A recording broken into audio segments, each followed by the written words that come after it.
भयंकर आपदा के सामने कुछ लोग मौत को भी शांति से गले लगा रहे थे। बेबस बूढ़ा कप्तान खुद को दोषी मानते हुए ड्राइविंग रूम में बंद हो गया। डिजाइनर एंड्रयूज पछता रहा था कि उसने और मजबूत जहाज क्यों नहीं बनाया। उसने घड़ी की सुइयां उस वक्त पर सेट कर दी जब जहाज पूरी तरह डूबने वाला था। माँ तीसरी क्लास के डिब्बे में फंसी हुई थी। उसने अपने दो छोटे बच्चों को गोद में लिया और उन्हें कहानियां सुनाकर सुला दी। बैंकिंग टायकून गुगेनहाइम ने जेंटलमैन वाली शान बनाए रखी। उसने अपनी शाही ड्रेस पहनी, सीढ़ियों पर बैठकर आखिरी जाम पिया। उसके पास लाइफ बोट पर जाने का मौका था, लेकिन उसने ठुकरा दिया ताकि किसी और औरत या बच्चे को जगह मिल सके। सबसे भावुक कर देने वाले वो म्यूजिशियन थे जिन्होंने अपनी जिंदगी का आखिरी पल भी लोगों के लिए बजाने में लगा दिया। चारों तरफ मौत का साया था, फिर भी वो अपनी आत्मा जलाकर घबराए लोगों के लिए आखिरी धुन बजा रहे थे। धीरे धीरे जहाज का अगला हिस्सा पूरी तरह डूब गया। लोग पीछे की तरफ भागने लगे। जैक और रोज भी भीड़ में थे। दोनों जहाज की रेलिंग कसकर पकड़कर खड़े थे। बस जितना देर से पानी में गिरेंगे उतनी देर जिंदा रहने की उम्मीद रहेगी। जहाज पानी में डूब चुका था। बिजली शॉर्ट हो गई और पूरा जहाज अंधेरे में डूब गया। अचानक जहाज बीच से टूट गया। अगला हिस्सा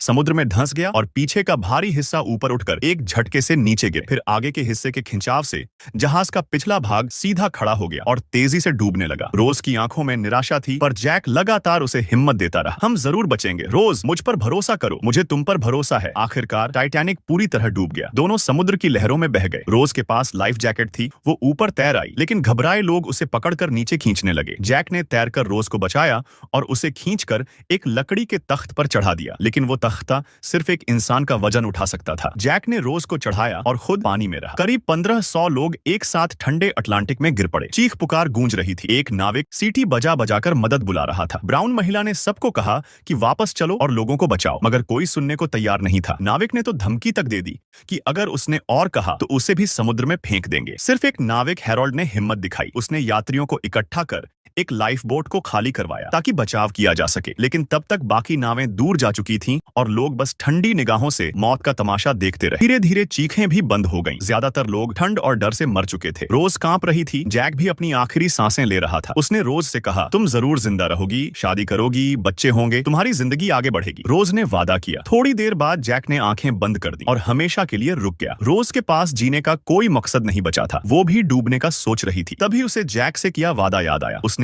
आखिरी हिम्मत जुटाकर मदद के लिए पुकारा, लेकिन उसकी आवाज बहुत धीमी थी। नाविक सुन नहीं पाए। उसने जैक का हाथ छोड़ा, आखिरी बार उसे अलविदा कहा और तैरकर उस नाविक तक पहुंची जो सीटी लिए डूबा पड़ा था। उसने सीटी उठाई और पूरी ताकत से फूंक मारी। कम अबोर्ड।